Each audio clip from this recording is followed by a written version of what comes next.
ఏదో IIT foundation చేయాలని అదేదో పెడతారు. తర్వాత పేరెంట్స్ కూడా వీడు ఐఐటి చేసేసి అమెరికా వెళ్ళిపోయినట్టు ఊహిస్తున్నారు.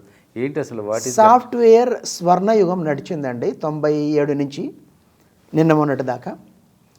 5వ తరగతి కాగానే ఐఐటి ఫౌండేషన్ పేరుతో చేర్పించడం.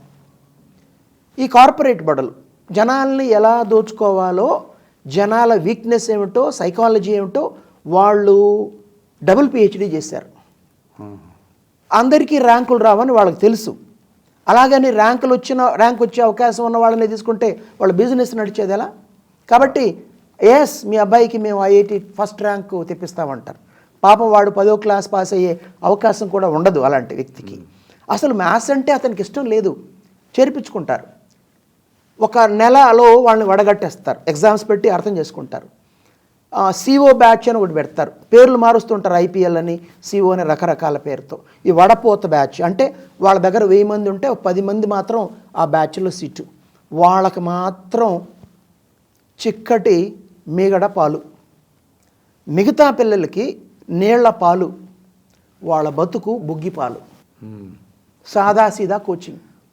వాళ్ళకి ఎలాగో ర్యాంకులు రావని తెలుసు. మీరు అడగచ్చు, మరి ఇలా ఇస్తే 20 సంవత్సరాలుగా ఎలా అనేసి.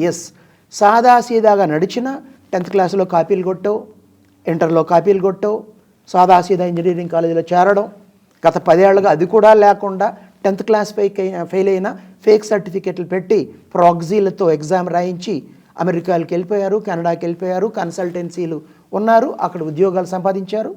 అవన్నీ అయిపోయిందండి. ఇప్పుడు మొత్తం ప్రపంచమే షేక్ అవుతోంది ఏఐ దెబ్బకి. అమెరికాలోనే ఇప్పటిదాకా డిసెంబర్ చివరి వారంలో ఉన్నాం మనం ఈ ఇంటర్వ్యూ చేస్తున్నప్పుడు 11,37,000 మంది కేవలం అమెరికాలోనే ఏఐ వల్ల ఉద్యోగాల్ని కోల్పోయారు. అంతం కాదు, ఇది ఆరంభం.